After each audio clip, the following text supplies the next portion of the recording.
Seorang siswi kelas 1 sekolah dasar di Palembang F viral usai kedua matanya tampak lebam dan memerah sepulang sekolah. Dugaan kekerasan mencuat dan menyebar di media sosial. Pihak sekolah membantah adanya penganiayaan. Mereka memastikan tidak ada guru yang melakukan tindakan kekerasan, termasuk dugaan pukulan dengan benda tumpul. Wali muridnya mengirim surat bahwa anak ini atas Fathia tidak bisa masuk sekolah, disertakan surat keterangan dari dokter tadi istirahat 3 hari. Jadi kami pastikan kalau dari pihak sekolah tidak ada sama sekali tindak kekerasan, apalagi pakai benda tumpul ataupun benda tajam. Jadi kita pastikan itu di luar sekolah, Pak.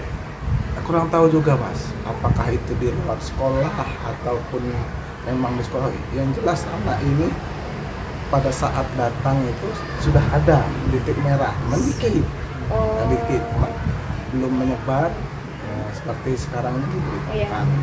F kini menjalani perawatan di rumah sakit. UPTD PPA Kota Palembang melakukan pendampingan, sementara keluarga masih menunggu penjelasan medis terkait kondisi mata anak mereka. Kalau dugaan kami belum juga bisa menyampaikan karena kami dari UPTD PPA sekarang masih mendampingi adik Fathia ini dalam hal pemulihan konseling psikologi dari adik Fathia itu sendiri. Untuk penyebabnya kami belum bisa berasumsi. Jadi dokter tadi nyarankan apa, Bu, kata Ibu? Rawat sini. Kalau untuk matanya apa kata dokter tadi, Bu? Belum tahu ya.